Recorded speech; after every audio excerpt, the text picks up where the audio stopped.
Hi, I'm Jennifer Chin, and this is the story of how I learned that sometimes the quietest person in the room holds all the power.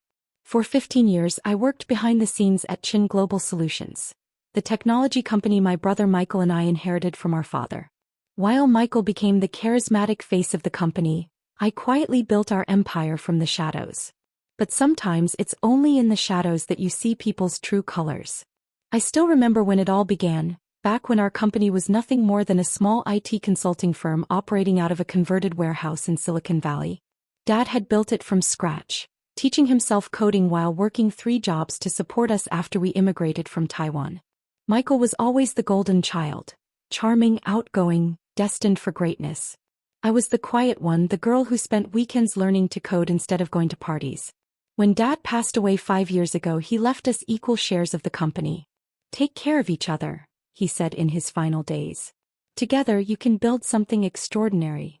What he didn't know was that I had already been building something extraordinary, a revolutionary ad-driven cybersecurity system that would eventually transform our small firm into a billion-dollar enterprise. The problems began 3 years ago when Michael met Victoria at a tech conference. She was everything I wasn't: tall, elegant, armed with an MBA from Stanford and a resume lined with all the right companies. Within 6 months they were married. Within a year she had convinced Michael she should join the company. "Vicky has amazing experience in financial management, Jen," Michael said, his eyes glowing with excitement. "We need someone like her to help us grow." I nodded and swallowed my objections. What Michael didn't know was that I had already secured a series of funding deals through my own connections. Our growth strategy was already well underway. Victoria started as a financial consultant, but her ambitions were clear from day one. She inserted herself into executive meetings, voiced opinions on everything from marketing to product development, and slowly stacked leadership roles with her business school friends. I watched it all quietly from my office, focusing on our technologies and client relationships. To her, I wasn't a founder or an innovator. I was just Michael's quiet sister. The tension between us built steadily, until last week's party, the moment everything changed. Victoria had just been appointed CFO, a position she had campaigned for relentlessly. To celebrate, she organized a lavish party at the Four Seasons, inviting Silicon Valley's elite, venture capitalists, tech journalists, influencers, everyone who could boost her rising star. I arrived early in a simple black dress, chosen for understated elegance. Victoria dazzled in a designer gown worth more than some people's salaries. As I approached to congratulate her, she turned to one of her Stanford friends and said loudly enough for everyone nearby to hear, "Why is the cleaning maid here?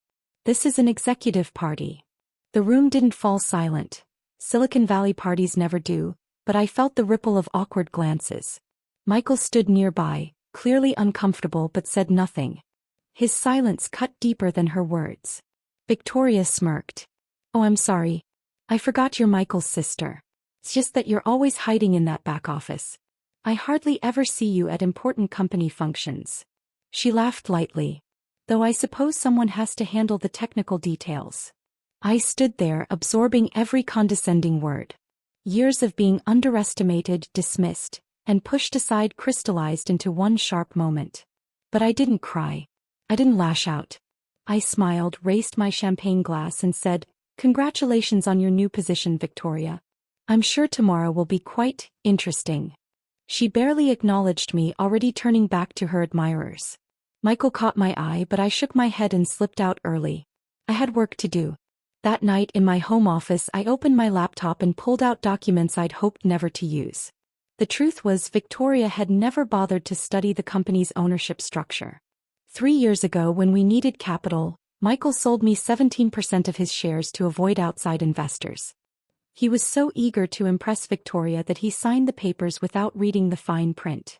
I now own 67% of Chin Global Solutions. I worked through the night, emailing board members, calling our legal counsel, preparing announcements. As the sun rose over Silicon Valley, I felt a mix of sadness and resolve. Dad told us to take care of each other, but sometimes taking care of the company means making hard choices. The next morning, I arrived early to the conference room. At 9 a.m. sharp, Victoria strode in with a triumphant smile, carrying her orientation papers. That smile froze when she saw me seated at the head of the table, alongside board members on video calls, legal counsel and a pale-looking Michael. "Jennifer, what are you doing here?" she demanded. "I have a CFO orientation scheduled." "Actually, Victoria," I said calmly, "we need to discuss some changes in the company's structure." Her composure slipped. "What changes?" I opened my laptop and projected the document onto the main screen. "As of this morning, I am exercising my rights as majority shareholder of Chin Global Solutions to implement organizational restructuring." "Majority shareholder?" She gave a brittle laugh. "That's ridiculous. Michael and I control 67%. "I own 67%, I interrupted quietly. "Would you like to see the paperwork?" I displayed the ownership breakdown. Her face twisted through disbelief, anger, and fear. "This can't be right," she hissed at Michael. "Tell her this isn't right." Michael looked like he had aged 10 years overnight. "It's true," he said softly. "I sold Jen part of my shares. I never thought." "Never thought what?" Victoria snapped. "That your little mouse of a sister would actually use her power?" I held up a hand. "This isn't a challenge, Victoria. It's a correction." I turned to the board members. "As you've seen in the documents, there have been concerning decisions in recent months. The hiring of unqualified personnel at inflated salaries, the reallocation of R&D funds to marketing, and the attempted sale of our core ad patents to a competitor." The room was silent. For the first time, all eyes were not on Victoria. They were on me. The quietest person in the room. The one with all the power. Victoria's face went white. "How did you know about the patent sale?" "I built our security systems, Victoria." I finished for her. "Did you really think I wouldn't have protocols in place to monitor attempts to access our intellectual property?" One of the board members cleared his throat. "Miss Chin, Jennifer, we've reviewed the documentation you provided. The board supports your proposed restructuring." I nodded in thanks, then turned back to Victoria. "Your position as CFO is terminated, effective immediately. Security will escort you out." I pressed a button on my phone. 2 security guards entered the room. "You can't do this." Victoria's composure finally shattered. She spun toward my brother. "Michael, are you going to let her destroy everything we've built?" "Everything we've built?" I rose slowly to my feet. "Victoria, while you were planning parties and giving interviews about being a woman in tech, I was the one building this company's future. That security system you tried to sell? I developed it. Those major clients you bragged about at events? I brought them in. The technical details you dismissed so casually? They're worth billions." Victoria turned to Michael, desperate. "Do something." My brother looked between us, and for a brief moment I saw the boy who used to defend me on the playground. But this wasn't a playground fight, and we weren't children anymore. "I'm sorry, Vicky," Michael said softly. "Jen's right. We lost sight of what this company is really about." As the security guards led Victoria away, her threats echoing down the hall, I felt no satisfaction. This wasn't revenge. It was protection. Protecting our father's legacy, our company's future, and even Michael from his own blind spots. The next few weeks were a blur of change. I restructured the executive team, bringing back talented people Victoria had pushed aside. We refocused on technology development, and when we announced new security patents, our stock price soared. Michael and I had long late-night conversations in the conference room we once shared with Dad. "I forgot who you really are," Michael admitted one evening. "Somewhere along the way I started seeing you through Victoria's eyes instead of my own." "We both forgot," I replied. "We forgot that family means being honest with each other, even when it's hard." 3 months later, an envelope arrived from Victoria's lawyer. Divorce papers for Michael, along with a demand for a hefty settlement. Michael signed them without hesitation. "You know," he said, putting down the pen, "Dad always said you were the smart one." I smiled. Dad said we were both smart in different ways.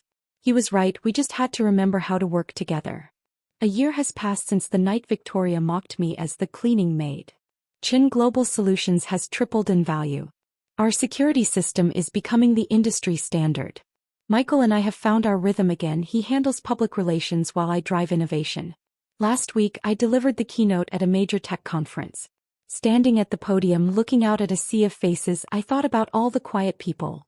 The ones behind the scenes, underestimated, overlooked. "Success isn't about being the loudest person in the room," I told them. It's about being the most observant, the most prepared, and sometimes, yes, the quietest. Because true power isn't found in titles or corner offices. It's found in knowing your worth and standing your ground when it matters most. As for Victoria, last I heard she was working at a small startup, still telling anyone who'll listen about how she once served as CFO of Chin Global Solutions. Sometimes I see her quoted in articles about women in tech and I can't help but smile. She still doesn't understand that leadership isn't about the title you hold. It's about the value you create. I keep my father's picture on my desk. His kind eyes remind me of his last words, "Take care of each other." And in the end, that's exactly what I did. I took care of our company, our legacy, and yes, even my brother. Sometimes taking care means making hard choices. But as long as you stay true to your principles, you'll never lose your way. The cleaning maid, it turns out, knew exactly what she was doing all along.